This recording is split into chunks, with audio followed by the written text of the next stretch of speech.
Doctor Sudhanshu Trivedi ji. माननीय उपसभापति महोदय, आज मैं यहाँ माननीय गृह मंत्री द्वारा प्रस्तुत एमसीडी एकीकरण बिल के ऊपर समर्थन में खड़ा हुआ हूँ।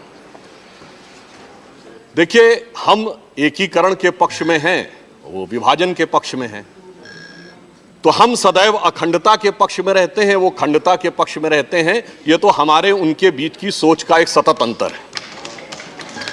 अभी हमारे विद्वान मित्र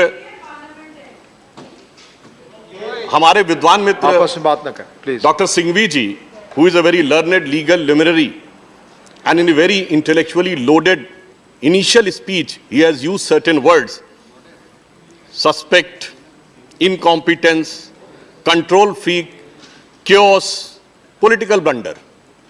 मुझे ऐसा लगा कि शायद ये शब्दों का समायोजन उन्होंने जो भी किया हो, ये मूल रूप से कहीं उनकी पार्टी के भाव से आ रहे थे।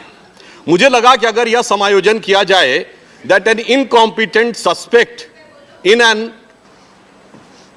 penchant for uncontrolled up to have a full control committed a political blunder and plunged the party into chaos, तो मुझे लगता है ज्यादा बेहतर रहेगा। अब यहां मैं एक बिंदु और ध्यान दिलाना चाहता हूं उपसभापति महोदय, आज 5 अप्रैल है। आज के दिन का एक महत्व है। आज से 11 साल पहले यही 4 और 5 अप्रैल के समय अन्ना आंदोलन शुरू हुआ था। दिल्ली की राजनीति में उसका बड़ा महत्वपूर्ण महत्व था, क्योंकि हमारे जो 2 प्रमुख विपक्षी दल हैं, एक के लिए जो कांग्रेस पार्टी थी, उनके लिए वो खलनायक थे जिन्हें जेल में भेजा जा सकता था। दूसरी पार्टी जो आज दिल्ली में सत्ता में है, उनके लिए वो गुरु थे, प्रेरणा के स्रोत थे, पितृ पुरुष थे, पर उन्हें बरगलाया जा सकता था, क्योंकि ये उन्होंने कहा कि उन्हें बरगलाया जा सकता था।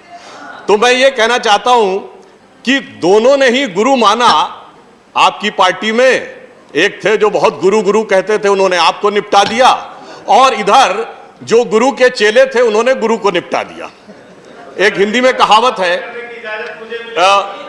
नाम तो किसी का लिया नहीं प्लीज उपसभापति महोदय, मैंने किसी का नाम नहीं लिया। आपका जो समय होगा उतना ही बोल सकते हैं। कहावत है, जो समय जिसका है उसी के अनुसार।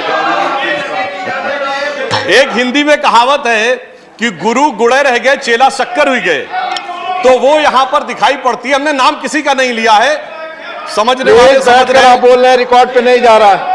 अब यहां पर मैं कहना चाहता हूं कि इस विषय के ऊपर जो इन्होंने बात कही, इस एकीकरण के 3 डायमेंशन हैं जो इस विषय के ऊपर चर्चा होनी चाहिए। एक संवैधानिक है, एक व्यवहारिक है, और एक राजनीतिक है।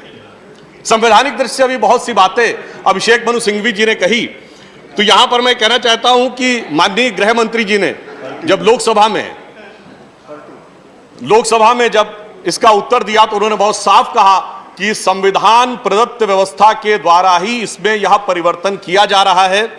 संविधान के जिन अनुच्छेदों का वो उल्लेख करते हैं, 246 और 256, वो तो पूर्ण राज्यों पर लागू होते हैं।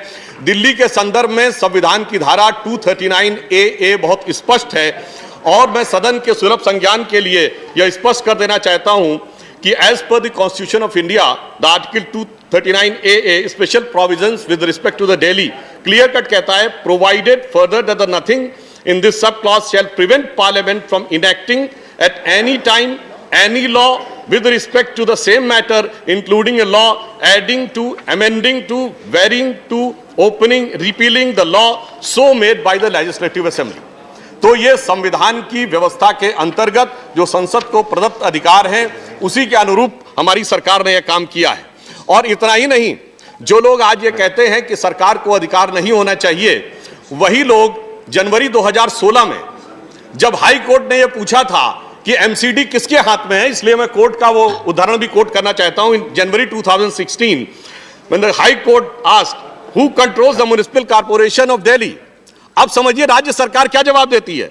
Delhi government in response said that the MCD did not come under it, but if court directs they are willing to take over the control of the corporation।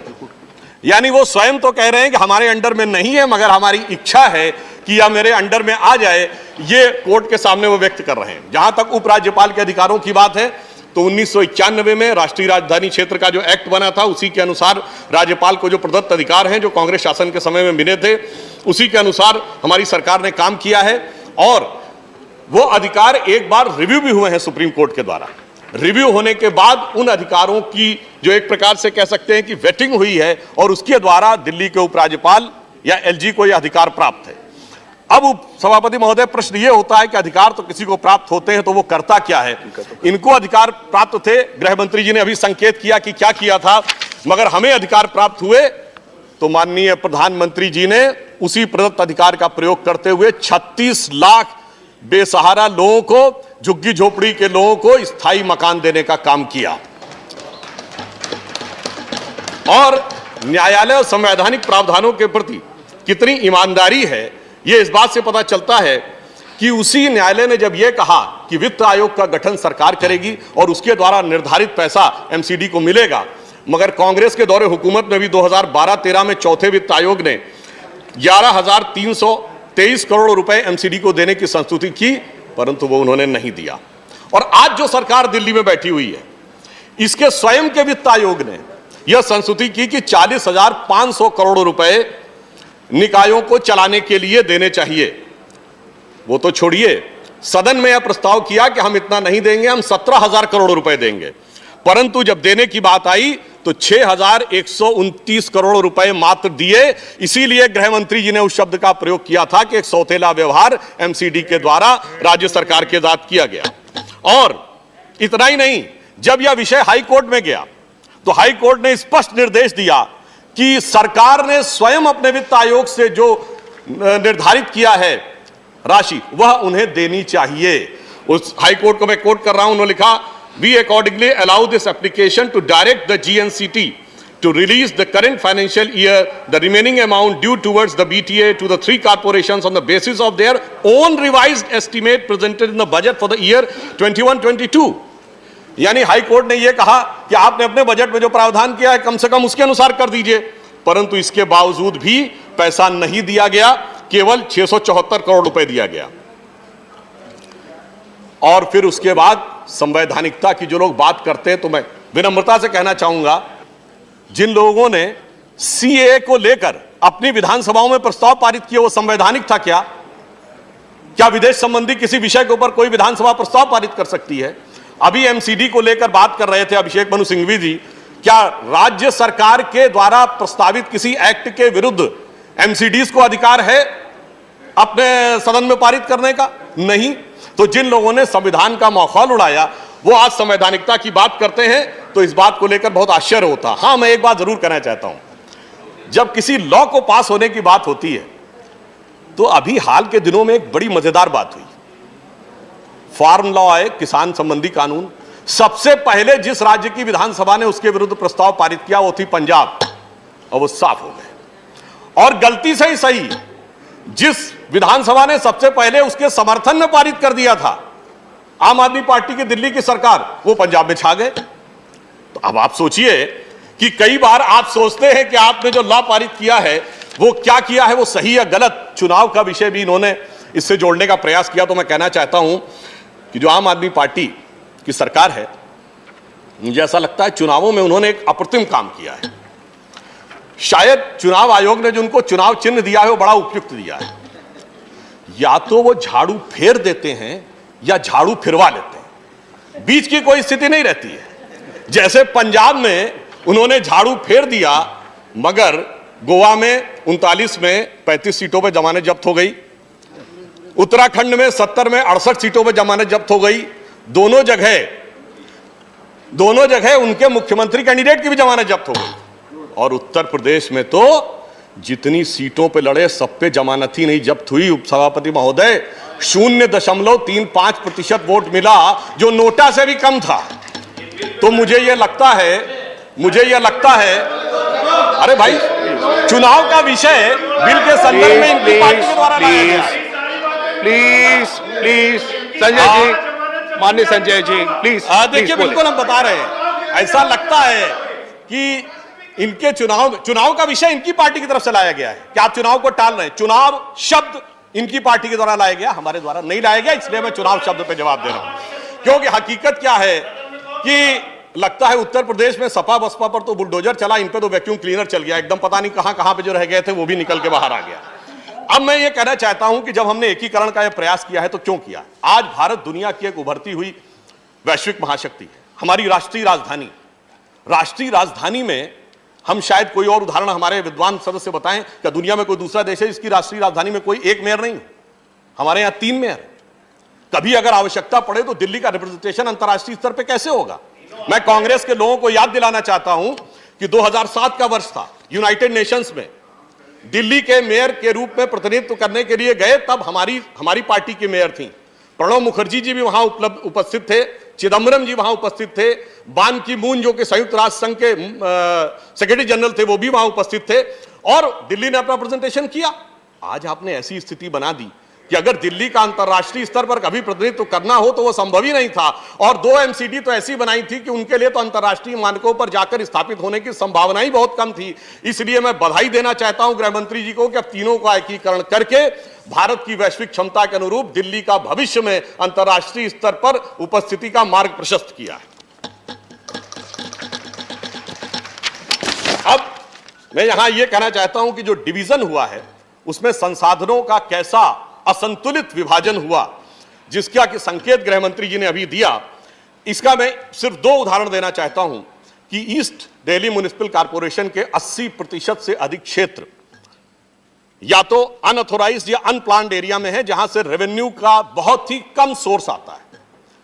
तो एक ऐसा क्षेत्र बन गया जिसके पास बहुत कम राजस्व आएगा, तो उसके लिए सस्टेन करना ही मुश्किल है। दूसरी तरफ नॉर्थ एमसीडी में लगभग सभी बड़े प्रमुख जो एमसीडी के हॉस्पिटल्स थे, 5 हॉस्पिटल्स आ गए, तो उनको कैपिटल रेवेन्यू बहुत उसके ऊपर खर्च करना पड़ेगा, जबकि उनके पास उसके उपयुक्त आय का स्रोत नहीं है। क्योंकि जब एक दिल्ली थी तो यह विचार करके नहीं बनाया गया था कि ये हॉस्पिटल्स भी अलग अलग क्षेत्र में होने चाहिए और यह भी अलग अलग क्षेत्र में होने चाहिए। इसलिए मैं कह रहा हूं, और देखिए टैक्स पेयर्स की ढंग से देखें तो ईस्ट दिल्ली में टैक्स पेयर्स की संख्या है 2,88,000, नॉर्थ में है 3,35,000 और साउथ में है 4,75,000।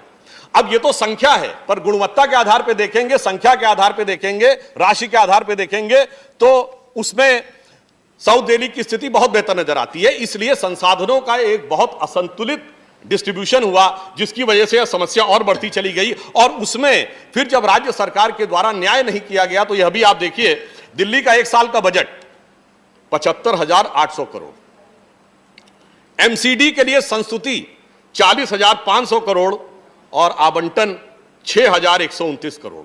बस यह संख्या अपने आप में पर्याप्त है बताने के लिए कि एमसीडी के लिए किस प्रकार का न्याय किया गया और क्यों एमसीडी के एकीकरण की आज आवश्यकता थी। मैं इसलिए तुलना करना चाहता हूं, यदि दिल्ली की एमसीडी की तुलना हो सकती है तो बीएमसी से हो सकती है, बृहन मुंबई म्युनिसिपल कॉर्पोरेशन, जिसका कि बजट 46,000 करोड़ रुपए का है।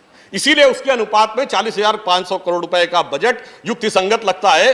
परंतु 6,000 जब दिया जाएगा तो आप सोचिए कि कितनी मुश्किल होती है। परंतु उसके बाद भी मैं बधाई देना चाहता हूं कि एमसीडी ने इस विपरीत परिस्थितियों में भी 2020 में जहां 7.2 लाख बच्चे एनरोल्ड थे तो 22 में 8.70 लाख हुए और 47 नए विद्यालय भी खुले। दूसरी तरफ जो दिल्ली की राज्य सरकार है, स्वयं उसने जो दिल्ली विश्वविद्यालय के कॉलेजेस उनके साथ संबंध है, उसमें करीब 12 कॉलेज हैं, उसके लिए उन्होंने लिख के भेजा कि हमारे पास संसाधन आर्थिक कम पड़ रहे हैं, हमारे लिए यहां पर सैलरी देना संभव नहीं है, जो दिल्ली विश्वविद्यालय के कॉलेज थे। और स्वयं इतना कम इन्होंने संसाधन दिए, इसके बावजूद एमसीडी ने बहुत अच्छे ढंग से उन विद्यालयों का संचालन किया, इसके लिए वो बधाई के पात्र हैं। फिर चाहे दिल्ली के सौंदर्यीकरण का सारा भार एमसीडी के ऊपर हो, 15,000 पार्क हो, 3,700 पार्कों में झूले, 5,82,000 एलईडी लाइट्स लगाई गई, सारा सौंदर्यीकरण हुआ। कोविड के दौरान छतरपुर में एक बड़ा हॉस्पिटल भी बना जिसका उद्घाटन गृह मंत्री जी ने किया था। छोटी छोटी बातों का भी ध्यान रखा गया, जैसे मार्केट में महिलाओं के लिए पिंक टॉयलेट इत्यादि बनाने का भी काम उस समय सरकार के द्वारा किया गया। भले ही दूसरी तरफ किस प्रकार की व्यवस्था थी अलग बात है। दिल्ली जल बोर्ड जो पहले 10 साल पहले प्रॉफिट में था, आज हजारों करोड़ रुपए के, लगभग 57,000 करोड़ रुपए के घाटे में है, वो अपने आप में एक अलग विषय था। तीसरी बात यह थी कि एक ही प्रकार की चीज के लिए एडमिनिस्ट्रेटिव पैराफर्नेलिया बहुत ज्यादा होने की स्थिति उत्पन्न हो गई। 22 विभाग थे, 66 हो गए, 3 मेयर हो गए, 3 कमिश्नर हो गए, 3 विभाग, 3 गाड़ियां और अनेक प्रकार का जो सरकारी पैराफर्नेलिया होता है वो बढ़ता चला गया, जिसके कारण दिल्ली की जनता पर 150 करोड़ रुपए का अतिरिक्त अधिभार बन रहा था, जिसको सरकार ने समाप्त करने का काम किया। एकीकरण होने से काम भी बेहतर होगा। और काम का उदाहरण देते हैं, अगर डीसीपी के 12 जोन्स हैं और वो यथावत काम कर रहे थे, तो यदि पुलिस के जोन उसी हिसाब से काम कर रहे थे तो प्रशासनिक जोन भी उसी ढंग से काम कर सकते थे, तो दिल्ली की जनता से ये 150 करोड़ रुपए प्रति वर्ष का अधिभार की आवश्यकता नहीं रहेगी। यहां पर मैं ये भी कोट करना चाहूंगा कि दिल्ली सरकार ने 2006 में म्युनिसिपल कॉर्पोरेशन के रिफॉर्म के लिए एक कमेटी बनाई थी, जिसमें उन्होंने अपने एक फॉर्मर ब्यूरोक्रेट को उसका अध्यक्ष बनाया था। दिसंबर 2020 में उन्होंने लिखा that it was the biggest mistake of then government to break the municipal corporation, which has led to the situation today. He said that his committee has recommended to the then union government, यानी 2006 में, and the Delhi government that MCD of the Delhi was not easily divisible and that its division could bring the multiple problems including the geographical challenges and the inequitable distribution of the resources. तो इसका अर्थ यह हुआ कि आपकी सरकारों ने भी जो समितियां बनाई थी, उनमें भी जो व्यावसायिक आपको सजेशन मिला था, वो पूरी तरीके से आपने उसको नहीं माना। इसीलिए यह विभेदपूर्ण स्थिति उत्पन्न हुई, जिसकी तरफ इशारा किया गया कि एक नहीं अनेकों स्ट्राइक हुई। 2021 में म्युनिसिपल स्टाफ ने जो स्ट्राइक की, उसमें 10 डिफरेंट ओकेजन पे लगभग 7 मिलियन वर्क आवर्स का लॉस हुआ। और जनवरी 6 से 21 के बीच में 52,000 इंप्लॉइज इन्वॉल्व हुए और 52,000 इंप्लॉइज का इन्वॉल्व होना अभी तक की सबसे बड़ी स्ट्राइक्स में से एक शुमार किया जाता है। दिसंबर 2020 में मेयर्स ने हंगर स्ट्राइक की मुख्यमंत्री जी के ऑफिस के बाहर बैठकर। अक्टूबर 2019 में 260 टीचरों ने जाकर स्कूल के सामने, म्युनिसिपल कॉर्पोरेशन के सामने प्रोटेस्ट किया। 2018 में अगर आप देखें तो सैनिटेशन वर्कर्स को प्रोटेस्ट करना पड़ा। यह कहीं ना कहीं दर्शा रहा था कि किस प्रकार का भेदभावपूर्ण रवैया था और जो एमसीडी का ड्यू था वो नहीं मिल पा रहा था। और स्ट्राइक लगातार हुई जनवरी 2017 में, जनवरी 2016 में, जनवरी 2015 में, परंतु किसी के कान पे जू नहीं रहेंगी। क्यों नहीं रहेंगी? क्योंकि जो पार्टियां थी, वो तो जो पार्टी दिल्ली में थी वो तो नई राजनीति की प्रतीक थी। उनका कहना था नई राजनीति है, तो वो नई राजनीति के प्रणेता थे, तो नई राजनीति पे वो कुछ सुनने को तैयार नहीं थे। और उनकी नई राजनीति की जो पूरी कथा है 11 वर्ष की, हम ये नहीं कहना चाहते, एक ही पंक्ति में अगर कह दूं तो पहले कहते थे राजनीति में नहीं आएंगे, आ गए। फिर कहते थे सारी संसद और विधानसभा के लिए बड़ा आपत्तिजनक शब्द प्रयोग करते थे, असंसदीय होने के कारण मैं प्रयोग नहीं कर रहा हूं, वहां भी आ गए, उसके सिरमौर भी बन गए।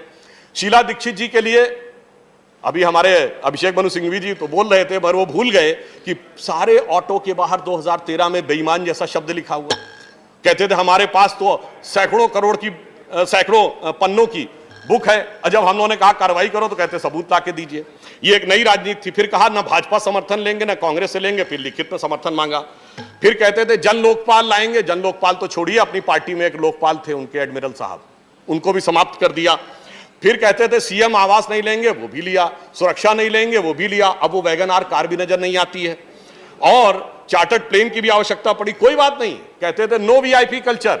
याद करिए 2015 में 26 जनवरी का दिन, जिस दिन बराक ओबामा आए थे, उस दिन बाकायदा उनकी पार्टी की तरफ से यह कहा गया कि पूर्व मुख्यमंत्री के रूप में जो वीआईपी सीट मिलनी चाहिए थी वो नहीं मिली।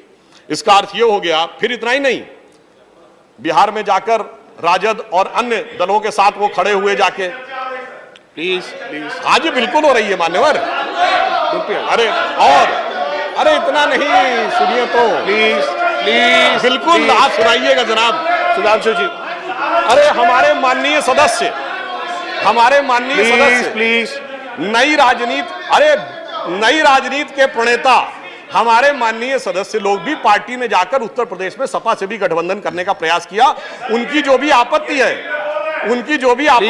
मान्यवर honourable member address the chair को एड्रेस करें। माननीय सुधांशु जी एड्रेस को चेयर को एड्रेस करें। माननीय सभापति महोदय, ये मैं सिर्फ ये बताना चाहता हूं कि जो लोग कहते थे कि हम नई राजनीति लाएंगे, वो आकर कैसे कैसे कैसे कैसे रूप बदलते हुए कहां तक पहुंच गए। तो ये अन्यथा न ले, तो इनके लिए कहना चाहता हूं एक बिंदु कि खुदा जब हुस्न देता है नजाकत आ ही जाती है, कदम गिन गिन के रखो पर कमर बल खाई जाती है।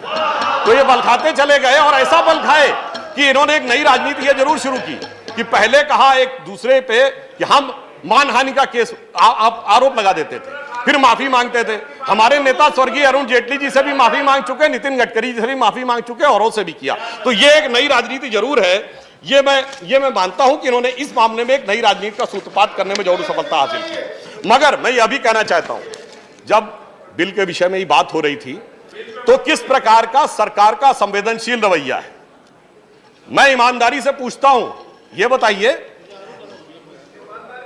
इनके मुख्यमंत्री महोदय शायद समकालीन भारतीय राजनीति के सबसे पढ़े लिखे IIT ग्रेजुएट हैं, पर वो क्या कहते वैक्सीन का फार्मूला सबको बांट दो।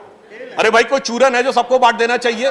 ऐसी अव्यवहारिक बात मैं रिकॉर्ड पे कह रहा हूं, चाहे कांग्रेस पार्टी के नेता और नेत्री और चाहे आम आदमी पार्टी के नेता, इन्होंने अप्रैल 2021 में कहा बच्चों का वैक्सीन बाहर भेज दिया गया। इतनी छलपूर्ण राजनीति, उस समय तो पूरी दुनिया में बच्चों का वैक्सीन नहीं बना था और सब ऑन रिकॉर्ड कह रहे थे कि बच्चों का वैक्सीन बाहर भेज दिया गया। ये इस बात का प्रमाण है। और फिर इस ढंग की अव्यवहारिक बात कहते हैं, प्लीज इस ढंग की अव्यवहारिक बात, सुधांशु जी ऑन द बिल, हाँ, इस ढंग की अव्यवहारिक बात कहते सभापति महोदय, प्लीज कोई सामान्य व्यक्ति कहे तो बात समझ में आती है। संजय जी यूट्यूब पे डाल दो, प्लीज संजय जी, अब वो प्लीज संजय जी, पे डाल दो। सुधांशु जी, इस ढंग की जो फिल्मों को डालने की यूट्यूब पे बात कहते हैं, एक बहुत ही हल्की बात लगती है। अब सुनिए, अरे भाई आगे बात तो सुनिए please. Sudhanshu ji address the chair. अब मैं सभापति महोदय बताना चाहता हूं कि इन लोगों ने जिस प्रकार की अव्यवस्था की, मैंने कोविड के दौर का क्यों जिक्र किया, हाई कोर्ट में लोग गए और हाई कोर्ट ने टिप्पणी की कि कोविड के दौरान जिस प्रकार की अव्यवस्था थी, मई 2021 का मैं हाई कोर्ट का कोर्ट बता रहा हूं, प्लीज, जब उसने कहा कि what is the use of Mohalla clinic, it is the waste of resources if you made this infrastructure, what's the worth if it can not be used for the purpose of dealing during the pandemic, जिसको ये सबसे बड़ा अपना महत्व मानते थे। फिर high court ने दूसरी भी बात कही कि what is the point of having more beds when there are no sufficient doctors.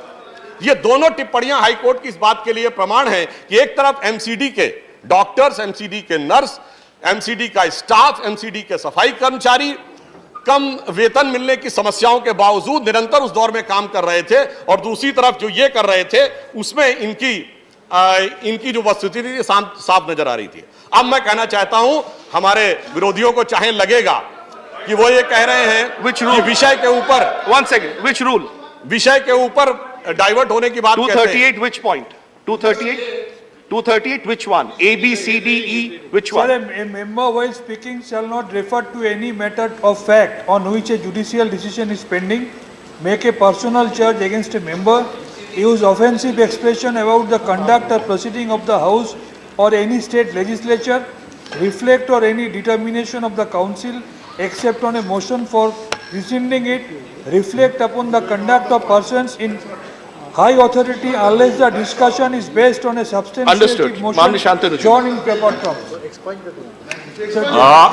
need to be expunged, sir. This We'll point examine. need to be expunged.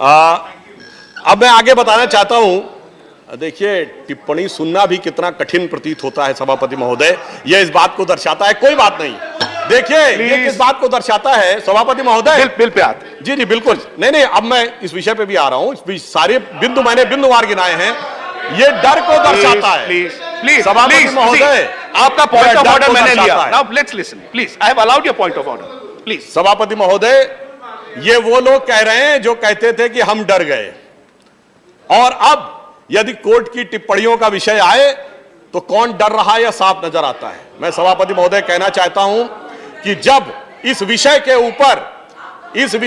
ऊपर दिल्ली के मुख्यमंत्री ने स्वयं यह बात बोली है, एमसीडी के संदर्भ में, प्लीज एमसीडी के संदर्भ में बात करते हुए उन्होंने कहा है कि डर गए, इसलिए मैं इस विषय के संदर्भ में ही बोल रहा हूं, क्योंकि यह डर का संदर्भ उनके द्वारा लाया गया है। मान्यवर, मैं बताना चाहता हूं, हम डरेंगे जो 1953 में श्यामा प्रसाद मुखर्जी जी जब वहां श्रीनगर में गए, प्राण दे दिए, उस समय नहीं डरे। सन 66 में गोरक्षा आंदोलन में गोलियां चलाई इंदिरा जी की सरकार में, तब नहीं डरे। आपातकाल के भयंकर दुर्धर्ष दौर में हम नहीं डरे। बोफोर्स के समय में 400 की मेजॉरिटी लेके जब राजीव गांधी की सरकार थी, तब नहीं डरे। 92 में हमारी 3-3 सरकारें अकारण बर्खास्त कर दी गई, प्रतिबंध लगा दिए गए, तब हम नहीं डरे। जिस जमाने में झूठे केस लगाए गए हिंदू आतंकवाद के, तब नहीं डरे। श्री नरेंद्र मोदी जी के ऊपर बेवजह के केसेस लगाकर उनके ऊपर फंदे कसने का प्रयास किया गया, गृह मंत्री जी के ऊपर इस प्रकार के आरोप लगाए गए। हम तब नहीं डरे तो ये कह रहे हैं कि इनसे डरने की बात है।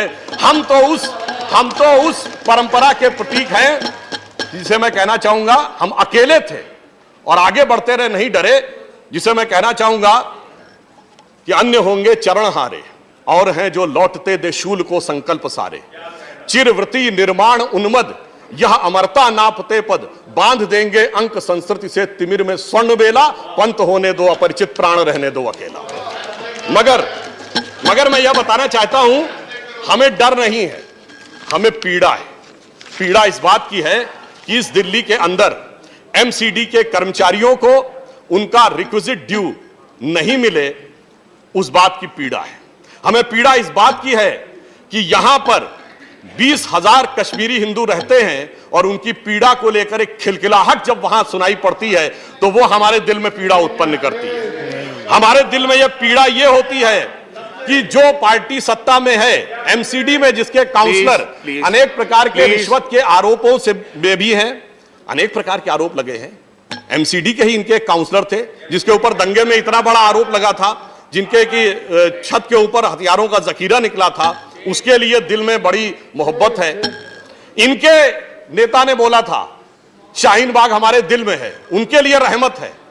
मौलवियों का भत्ता 10,000 से 18,000 होना चाहिए, उसके लिए दिल में रहमत है। इन्होंने कहा सहायकों का 10,000 होना चाहिए, उसके लिए रहमत है। मगर एमसीडी के लोगों को सैलरी देने के लिए दिल में हिकारत है। You're a senior member. Sudhanshu ji conclude करें, आपका समय समाप्त होने जा रहा है। सभापति महोदय, मैं बिल्कुल साफ कह रहा हूं, उन सब के लिए दिल में रहमत है और एमसीडी के सफाई कर्मचारी, डॉक्टर, नर्स, शिक्षक, उनकी तनख्वाह देने के लिए आपके दिल में रहमत नहीं है, उनके लिए वो आप पैसा नहीं दे पा रहे हैं। अब मैं आपको अंत में मैं ये कहना चाहता हूं, हकीकत में जानते हैं ये भय क्या है? ठीक है, किसी को थोड़ा विषयांतर लग सकता है, परंतु ये दिल्ली अब बदल रही है और दिल्ली बदल रही है तो बदलने वालों को शायद वो बदलना स्वीकार नहीं हो रहा है। मैं यहां पर यदि पूछूं, इस दिल्ली में अंतिम भारतीय राजा पृथ्वीराज चौहान हुए थे। शायद हम में से भी बहुत कम लोगों को पूछा जाए पृथ्वीराज चौहान जी के पिता का नाम क्या था, शायद उंगलियों पर गिनने लायक लोगों को पता होगा।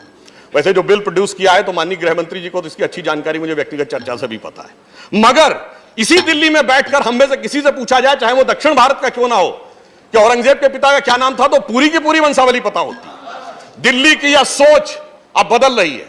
मेहरौली का जहां पर स्तंभ हमारा खड़ा हुआ है, बगल में कुतुब मीनार है, हमारी मेट्रोलॉजिकल एक्सीलेंस का प्रतीक दिल्ली में खड़ा है, उसको प्रतीक न मानकर किसी ऐसी चीज का प्रतीक जिसके बारे में जहां से कहा जाता आए थे पता नहीं वहां तो कोई खंभा भी बना था कि नहीं कभी ये पता नहीं है, परंतु उसको प्रतीक मानते हैं। यह भय है कि अब दिल्ली अपने वास्तविक स्वरूप में उभर कर सामने ना आने पाए। दिल्ली भारत का केंद्र है और भारत की चेतना का वह स्वरूप उभर कर ना सामने आने पाए, वह भय है। इस भय के लिए मैं अंत में सिर्फ अटल जी की उस पंक्ति के साथ समाप्त करता हूं जिसमें दिल्ली का उल्लेख है। अटल जी की बड़ी प्रसिद्ध कविता थी, हिंदू तनमन हिंदू जीवन रग रग हिंदू मेरा परिचय। मैं बता रहा हूं, प्लीज आपका भय उसमें सामने आ जाएगा। उस पंक्ति उनकी मैं 4 पंक्तियां कहकर अपना विषय समाप्त करता हूं। मैं तेज पुंज तमलीन जगत में फैलाया मैंने प्रकाश, जगती का करके सर्वनाश कब चाहा कर लूं निज विकास। शरणागत की रक्षा की है मैंने अपना जीवन देकर। आपने शरणागतों के खिलाफ प्रस्ताव पारित किया था सीए में। शरणागत की रक्षा की है मैंने अपना जीवन देकर, विश्वास नहीं यदि आता तो यह साक्षी है इतिहास अमर। यदि आज देहली के खंडहर सदियों की निद्रा से जगकर गुंजार उठे ऊंचे स्वर में, हिंदू की जय तो क्या विस्मय। हिंदू तनमन हिंदू जीवन रग रग हिंदू मेरा परिचय। बस ये इनका असली भय है, परंतु वह भय इनका रहने दीजिए, हम विकास के पथ पर आगे बढ़ते रहें।